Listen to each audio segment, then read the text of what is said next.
Друзья, привет! С вами Фавионыч. Сегодня у нас будет необычное видео. Мы сегодня будем разбирать фотографию во фликере. Разбирать будем Павла Марта, моего друга. Я думаю, что на это он не обидится.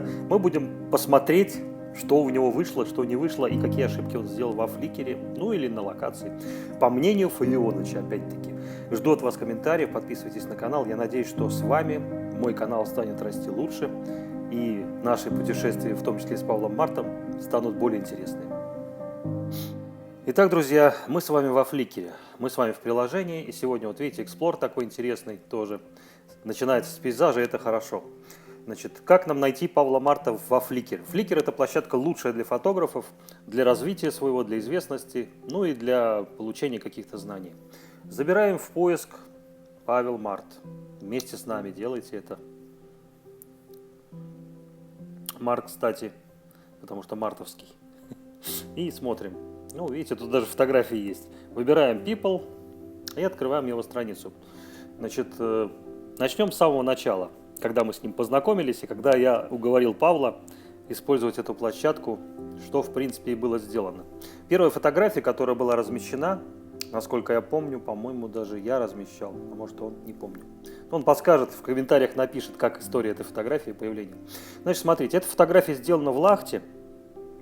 Сделана она 6 июля 2020 года.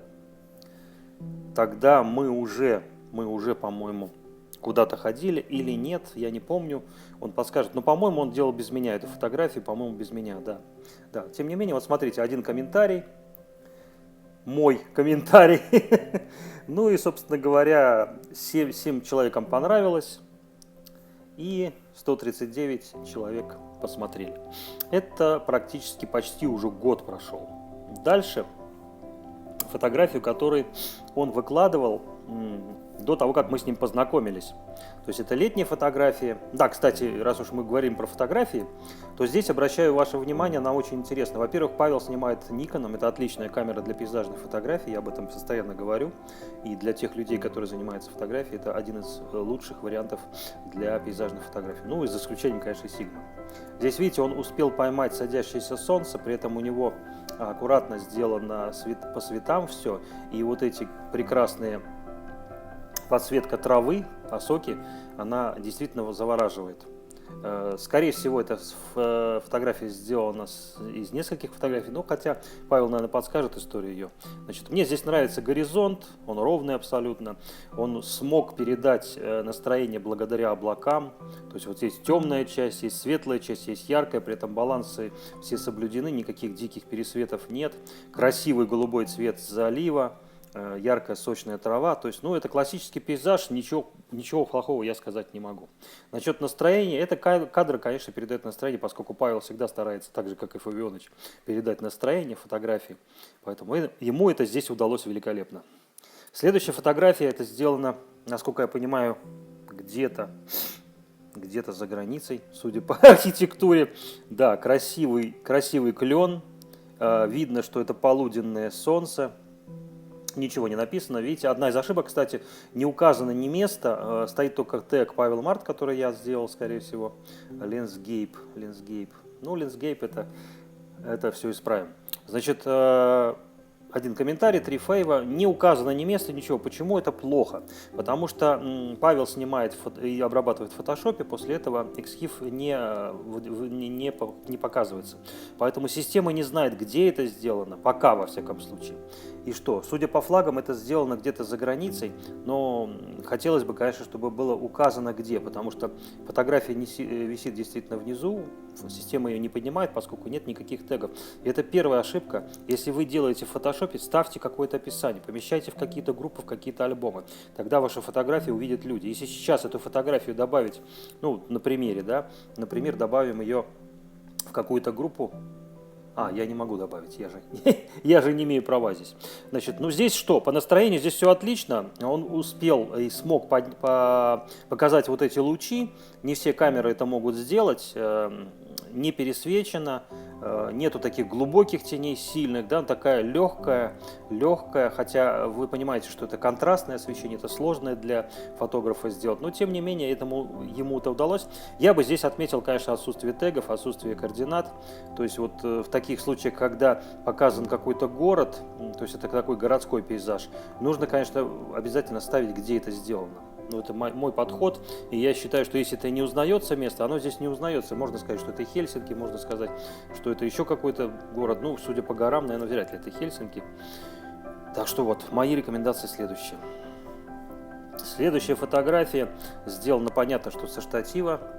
Сделано это 6 июля 2020 года, ночью.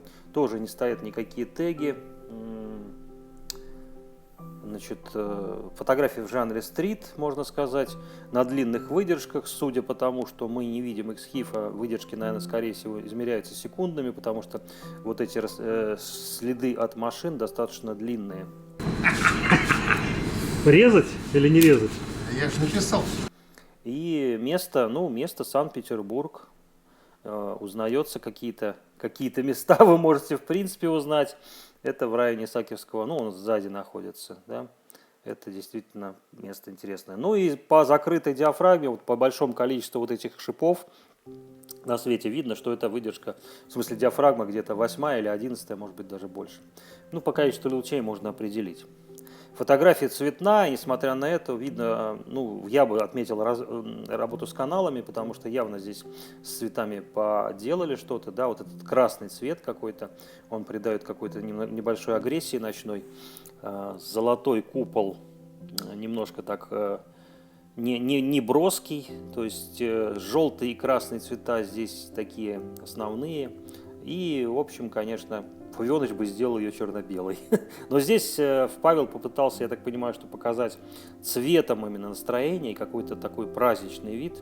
Скорее всего, это был какой-то праздник. Видите, к сожалению, X-HIF показывает 6 июля. Ну да, хорошо. Следующая фотография. Это фотография уже зимы. Зимняя фотография в саду рядом с Исаакиевским собором. Панорама. Я так понимаю, что она склеена из нескольких кадров. Хотя нет, вряд ли люди ходят. Ну, хотя, слушайте, наверное, да, скорее всего, снято из нескольких рядов. Он это делать любит, стекинг так называемый делать. Ну, Исаакиевский узнается, конечно, да, но, видите, тегов нет никаких. Ну, вот хотя бы какой-нибудь Санкт-Петербург поставить. Потому что иначе система даже не понимает, что это такое. Поэтому я настоятельно рекомендую вам все равно теги ставить, потому что на данный момент системе гораздо проще понимать вообще, о чем эта фотография и что это такое. Ну вот, безопасный режим стоит. Значит, следующее. Это фотография, которая вынесена у Павла на обложку. Она является украшением его страницы. Собственно говоря, это тот дворец, который я снимал ночью. Масляный, по-моему, называется. Это в ЦПКО, Елагин остров. Снято действительно с очень интересной точки. Для этого ему понятно, что пришлось залезть, скорее всего, в сугроб. И в этом плане, конечно, фотография выглядит изумительно, поскольку он смог передать контровой свет без каких-то серьезных засветов, то есть наверняка стояла бленда 100%, поэтому я рекомендую. Ну и цвет вот этот очень нежный розовый и очень нежный голубой цвет, это, конечно, только на хорошей камере можно сделать. Я ставлю 5 баллов, фотография действительно здорово, и здесь вот эта геометрия дерева, которое как бы обнимает вот этот собор, который вписан здесь в ландшафт, когда архитектуру еще делали, вписанный в ландшафт. Ну и по скифу я здесь ставил какие-то теги, и он ставил 8 июля 2020 года. Стоит дата, видите? На самом деле снято зимой, поэтому в этом плане вот Photoshop чем не очень хорош. Диссонанс некоторые, да, 8 июля снято, но это не снято, это сделано фотография, а снято это зимой, поэтому снято это раньше, 19 год, скорее всего. Значит, следующая фотография – это чистый стрит, Прага. Черно-белая фотография, жанр мой любимый. Поэтому, слава богу, здесь стоит хотя бы название, где это сделано. Ну и обработка тоже летом была сделана. Поэтому, несмотря на отсутствие каких-либо тегов, фотографию посмотрел 150 человек. Для его круга подписчиков порядка 50, это много достаточно. Но, тем не менее, даже один комментарий, опять я. Понятно.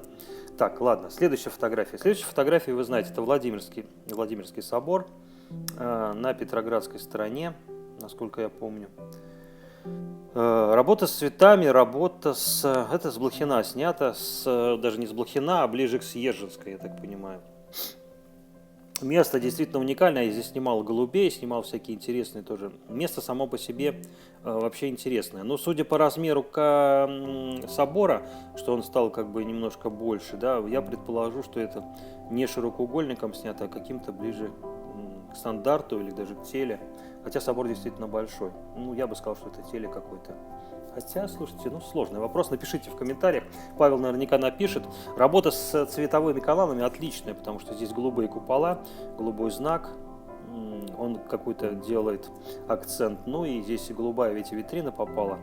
Ну, красный, не знаю, я бы красную эту машину убрал, вообще сделал бы черно-белым. Но здесь, в принципе, есть какое-то настроение. Геометрия кадра вся пронизана этими кабелями, которые в данном случае, из-за того, что тон был выбран именно таким образом, она не пугает и не портит фотографию, поскольку вот эти провода, как бы все это так не сильно контрастные, они действительно гармонируют в кадре, и кадр обладает динамикой движения. Вот что я бы ответил.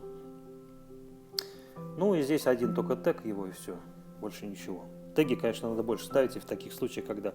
Следующее место, это Красный мост, так называемый, сейчас он отреставрирован, но это, я так понимаю, что до реставрации еще снято.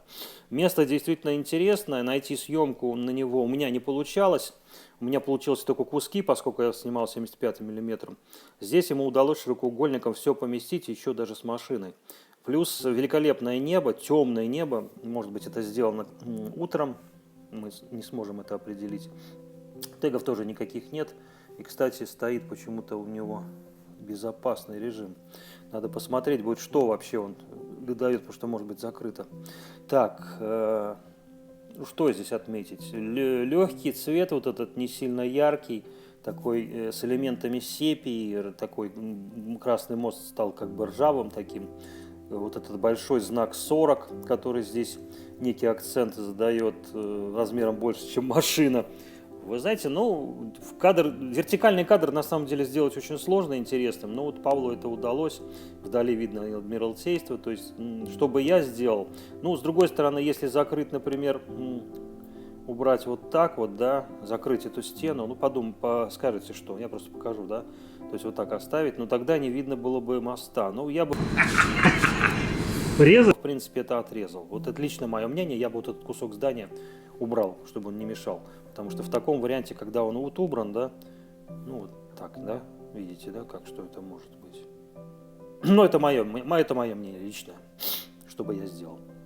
Дальше смотрим.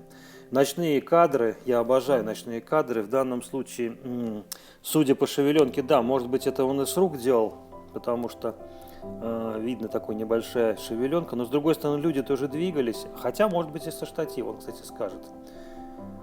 Z700, да, летние съемки, отличное место с моста Троицкого, я так понимаю, что... Так, Эрмитажный, так, что-то я совсем запутался. Я понял, да. Слушайте, интересно то, что автобус загородил, да, вроде, но остался все равно виден шпиль Петропавловки. И, судя по всему, это, конечно, широким углом сделано. Здесь основная динамика сцены именно за счет движения вот этого автобуса. Очень красивое небо, ночью снято, то есть белые ночи.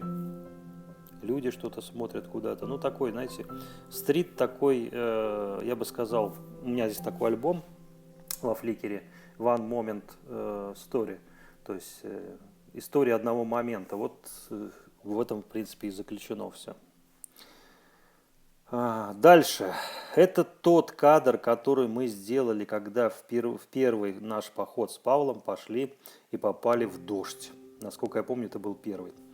Мы тогда собрались, но не думали, что будет дождь, ловили этот красивый свет, то пока мы добрались до Лахты. Павел здесь удивительно. Я стоял, кстати, вот за этим вот этим деревом, снимал там чуть выше на штатива. Ну, мои кадры можете тоже посмотреть. Действительно, время очень было интересное, потому что мы попали в бурю. Не просто дождь, а это была настоящий ураган. Сильный очень ветер. Здесь не видно на кадре людей, которые на байдарках. Чуть-чуть мы поймали света, поэтому я думаю, что... Но, тем не менее, у меня эти кадры есть. Павлу удалось... Тоже интересное место. Настроение, глубины неба. И действительно, очень интересный рисунок. И ветер передал он. И за счет широкого угла у него попало и дерево, и этот корень. Кстати, с этого места, если не помните, у меня 4 или 5 фотографий ушли в Explore. Действительно, место супер. И летом оно классное, и весной, и осенью, то есть во все времена. Я ставлю 5 баллов за небо, за воду, за вот это пунцовое и за вот это ощущение бури. Чего мне не хватает? Не хватает какого-то лодочника, человека в кадре, как всегда, вы знаете, хотя бы меня. Ну, может быть... Вот этот пенек может ассоциироваться с кем-то, да. Ну, мне понравилось. Действительно, шторм, все хорошо. Здесь уже мы вместе с ним фотографировали, поэтому я могу оценить возможности. Это действительно здорово сделано. Так, следующий кадр, это черно-белый. Опять, это уже что у нас? Это у нас Казанский, да? Да, Казанский собор. Значит, ну, здесь комментировать я не буду. Вертикальные кадры очень специфичная штуковина в архитектуре. Мое мнение, что если, это лично мое мнение, что если геометрия вот так вот сходится где-то, то это или должно быть частью какого-то рисунка, да, в данном случае вот я бы, например, вот так вот сделал, да, чтобы вот этого кусочка, вот этого вот углу здесь не было видно, он здесь не нужный, он показывает, что геометрия какая-то непонятная. Ну, хотя можно, кто-то скажет, что это может быть зубы какие-то. Нет, я не любитель съемки архитектуры с искаженными геометрическими искажениями, поэтому использую только вот портретный так называемый кинообъектив 75-85, поэтому это лично мое мнение. Я считаю, что, по моему мнению, кадр неудачный. Это лично мое мнение. Значит, дальше. Здесь все нормально с геометрией. Это, опять-таки, Исаакиевский собор. Ночью двухцветная такая панорама. Ну, как не панорама. Двухцветная работа с каналами. Но, что мне не нравится. Дерево здесь попало, все хорошо. Но дерево целиком не попало. Кстати, об этом мы с Павлом спорили постоянно, резать или не резать. И я все-таки считаю, что когда кадр какой-то строится, то кроме вот этого красивого подсветки, должен был собор попасть полностью, да, ну вот это лично мое мнение. Если нет какой-то еще фигуры, которая бы здесь являлась ключевой. Я здесь таких фигур не вижу, поэтому от меня больше нет, чем да. Так, вот, кстати, вот следующий переход, да, вот смотрите, кадр сделан, попал весь собор, но, несмотря на то, что здание там не целиком там или что-то, но здесь все с настроения кадра, все движения, как шаги создают вот эти ограничители для машин, так называемые блоки бетонные, шарики, полушарики. И этот кадр классный, потому что здесь есть линия, здесь геометрия движения, все есть, и здесь супер все. Так что здесь все нормально. Фунгус. Ну, это здесь он рассказывал, что также в это же место он приехал на велосипеде. Ну, велосипед частью стал заката. И я могу сказать, что настроение здесь есть, все хорошо. И я... Виктория, видите, называется велосипед, поэтому я ставлю Викторию. Отличный кадр, все есть, ничего рассказывать не буду, все хорошо. Единственное, что по тегам, конечно, видите, здесь хотя бы расставлен, я часть что-то расставлял тегов, но этого недостаточно, поскольку нужно еще делать описание. Описание надо делать обязательно. Так, здесь, значит, это тоже Лахта. Но та часть, которая имеет вот такой вот где-то, видите, какой-то здесь то ли пирс, то ли какой-то непонятно где это. Честно говоря, не могу вспомнить. Но есть, конечно, есть интерес, насколько здесь вот эти сухие ветки, но они создают какое-то настроение. Опять-таки вертикальные кадры, видите, очень специфичные. И здесь мне показалось, что горизонт немножко завален. Но это личное мое мнение. Почему я так думаю, что все-таки он строил кадр, исходя из вот этого треугольника самого. И при этом, ну вот если увеличить, да, ну вот, по моему мнению, горизонт завален. Это личное мое мнение. Дальше. Вот видите, здесь даже логотип стоит. Фотограф Сорокин Павел. В середине кадра, но Горьковская, что узнается сразу же. Место отличное. Можно снимать такие кадры и айфоном. Поэтому Это такой стрит ночной, зимний, такой тяжелый, питерский. Но он не только питерский, он, в принципе, в Германии такие тоже трамваи ходят, подобные, да, похожие. Ну, здесь нет ни описания, ни тегов, поэтому кадр особо не поднимается. 10 файлов из 130. Если бы было описание, я думаю, больше было бы намного. Дальше. Это та вылазка, которую мы делали с Павлом, когда снимали с двумя штативами про две головы. Это тот момент, когда, я так понимаю, солнце уже вышло, если я ничего не путаю, и удалось поймать вот этот интересный свет, который многие фотографы ищут. В данном случае я могу сказать, что кадр интересный, поскольку здесь две стихии, небо, земля, ну и пронзается вот таким вот сооружением, кукурузина, как мы называем. Ну, из-за того, что нет ни описания, только на Nikon, в принципе, кадр особо не поднимается.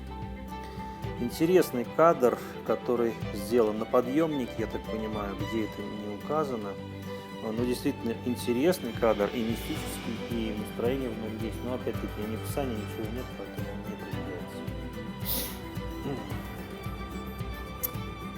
Судя по... Ну да, это Катерина на Невском проспекте, насколько я помню. С обратной стороны снят этот храм.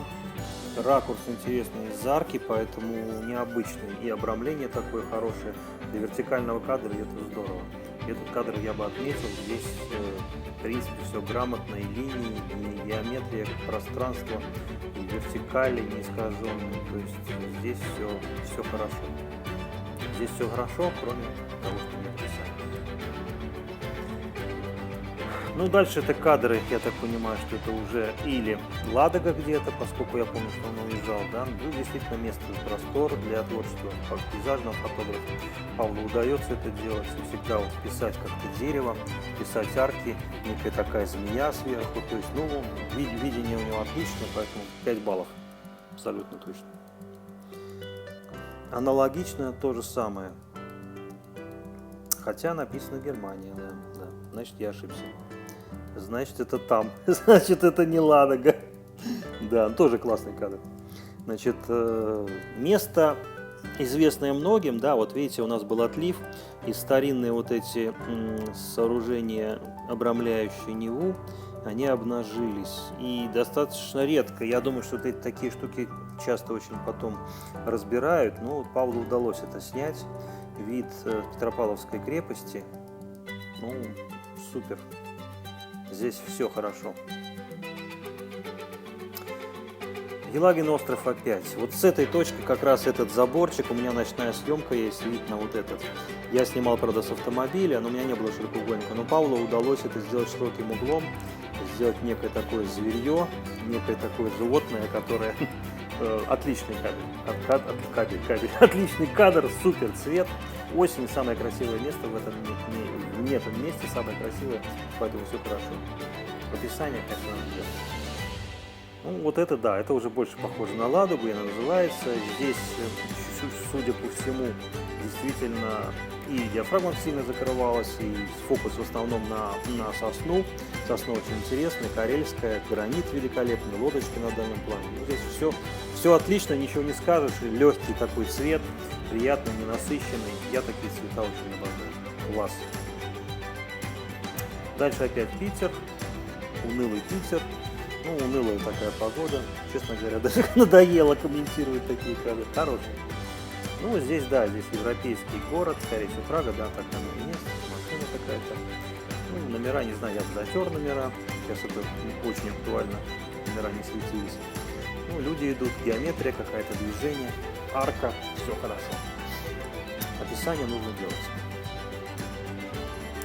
Ну, Ладога, да. Здесь Павлу удалось поймать на длинных выдержках тишь воды. Ну, видно, что это был штиль. И он полностью отражается в небе, поэтому абсолютно симметричный. Что бы я сделал, да? Ну, в таких случаях правила золотых сечений уже не работают. Если, например, я бы сделал вот так, скажу. То есть я бы сделал кадр пополам. И американцы, кстати, так многие люди делают, чтобы кадр был абсолютно симметричный, тогда вид кадра был бы более насыщенный.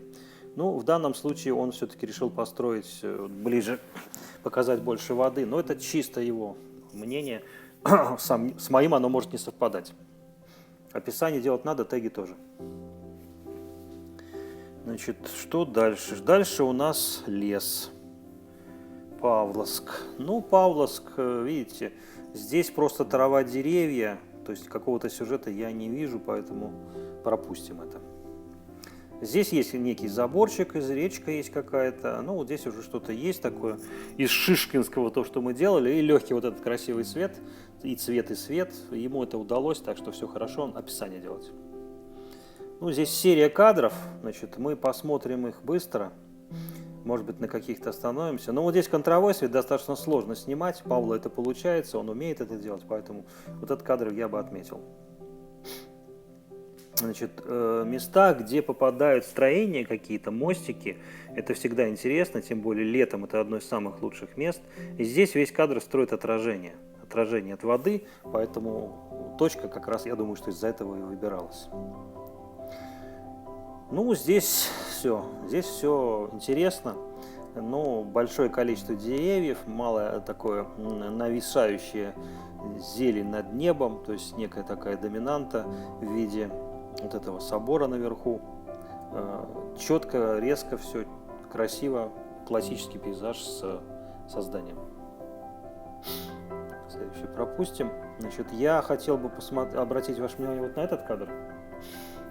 Действительно интересно. Здесь есть сейчас эстакады, город, несмотря на то, что здесь достаточно плотно застроено, но из-за того, что красивые деревья осенние, он ими закрыл здание, подобрал именно таким образом оптику и поставил штатив именно в то место, где вот это дерево. Ну, вот это у него отлично получается. Плюс заходящее солнце закрыл точку самого солнца эстакадой ЗСД.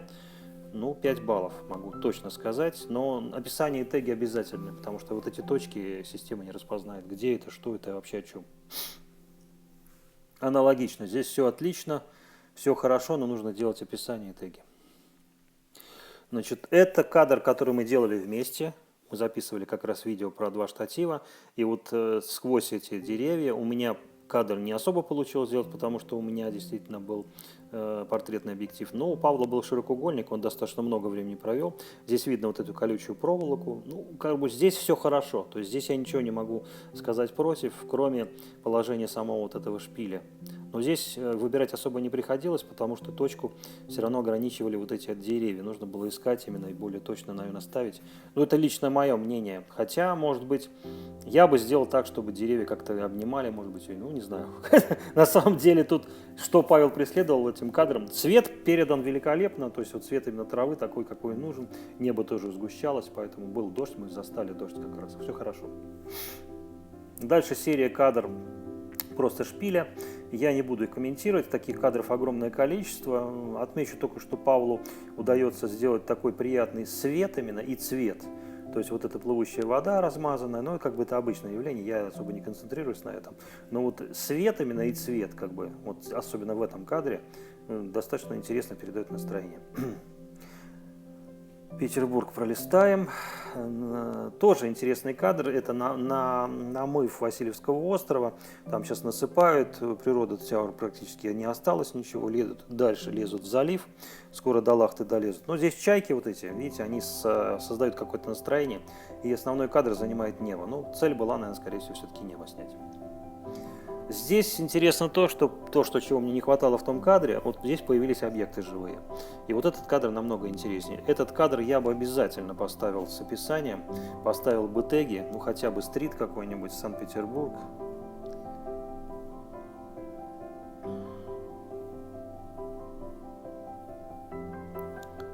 Никон. Там, не знаю. Осень. Вот как-то так. Хотя бы. Но описание нужно делать, конечно, да. Так, этот кадр мы уже смотрели, это другая версия его. Здесь, конечно, интересно. Значит, смотрите, таких мест в Питере огромное количество, но снимать их мало кто может. В основном снимать их могут те, кто уже много-много раз ходил и видел эти места. И здесь Павлу удалось то, что, в принципе, многим не удается. Он сумел показать лестницу за счет именно широкого угла, и лестница создала некую геометрию вот такого конуса, объема, И я так понимаю, что это с фокус-стекингом сделано, скорее всего, потому что здесь срезки и передний план, и задний план. И очень хороший цвет. Вот на этой фотографии я бы обратил ваше внимание. Здесь все очень хорошо и очень по-питерски, и при этом нечто мистическое в этой фотографии есть. Однозначно лайк, делать описание, ставить много тегов разных, и в том числе и русских, и все будет хорошо. Ночная съемка, ключ к этому, конечно, освещение башни Газпром-Сити, и здесь опять дерево, то есть, ну, получилось. И формат выбран более квадратный, не прямоугольный, тоже интересно. Вписано дерево, уже более интересный вариант. То, о чем я говорил в предыдущем кадре, геометрия тоже подчеркнута. Видите, как я сегодня быстро листаю, но таких фотографий видели много, я остановлюсь вот на этом кадре. Неизвестно, по какой причине здесь разбросаны цветы, но они создают совершенно необычную атмосферу. Место всем известно, но то, что я говорил, идти надо снимать, когда время неудобно. И в данном случае время для съемки действительно некомфортное для прогулки, но для фотографа это просто великолепное время. Поэтому я могу сказать, что 5 баллов однозначно, и вот цветы на льду, открытая вода, темное небо. Супер вообще, Павел. Вот это мне очень зашло. Ну, здесь внутри Петропавловской крепости отсутствие людей, минимальное количество. Такое надо найти время, поэтому в пандемию это можно было сделать. Браво, Павел, отлично. Зима в ЦПКО, да. Ну, отличное место, отличное время. Свет великолепный, то есть такой приятный очень тон, большое количество снега. Супер. Ну, здесь то же самое. Этот кадр мне даже больше нравится. Дальше зима в центре города, Дворцовая площадь. Дворцовую площадь снимают миллионы людей по всему миру. Снять ее по-новому, как это, достаточно сложно. И обратите внимание, что здесь снято со стороны, где можно останавливаться, кстати, на машине, проезжать и высаживать людей вот с этой улицы. Забыл, как она называется. В общем, точка выбрана грамотная, закрыто солнце, и при этом из-за того, что закрыто солнце, получается контровое освещение, и Павел практически стоит в тени огромного монолита, гигантского монолита, о котором все спорят. И могу сказать, что этот кадр не похож на все кадры, которые видели в Дворцовой площади. 5 баллов однозначно. Я бы сделал большое описание. Ну, тоже ЦПКО. Заходящее солнце, но оно не заходящее, но свет очень хороший, свет просто потрясающий. И это настроение, один из лучших кадров, я считаю, за вот ту зимнюю серию, которую делал Павел. Черно-белый вариант. Черно-белый вариант тоже интересен, но в черно-белом варианте, вы знаете, я обращаю внимание на какие-то крупные детали или на какую-то очень интересную фишку должна быть в кадре. Здесь скворечник не является фишкой, здание тоже не является, дерево тоже. Поэтому лед, ну, кадр такой, я бы сказал, проходящий. 2 кадра оставшихся комплекса, который я делал, когда он только начинал строиться. У Павла есть они в монотоне и вот цветной вариант со льдом. Честно говоря, со льдом достаточно редко можно увидеть. На самом деле это не вода. Это поле, замерзшее от количества воды, которое было. То есть это не вода. Это на самом деле поле, насколько я понимаю. Просто там лужи из-за строительства. Павлу удалось поймать момент, который скоро, скорее всего, будет недоступен, поскольку это будет все засыпано. И в этом, конечно, прелесть. Что бы я сделал? Ну, слишком много поля. Все-таки квадрат, наверное, больше бы подходил. Но вот в данном случае здесь квадрат. Плюс еще вот он показал покрышкой, что это все-таки не вода, а поле. И этот кадр я считаю более удачным. Ну вот на сегодня такой краткий обзор. Надеюсь, Павел на меня не рассердится. Я постарался вам сказать, какие вещи нужно делать. Делайте во Фликере свои работы, создаете страницу, у кого нет, она бесплатная. 1000 фотографий вы сможете сделать и сохранить в самом высоком разрешении, хоть там 100 мегапикселей. Поэтому с вами был Фавионыч. Надеюсь, что получу от вас комментарии. Всем спасибо. Пока.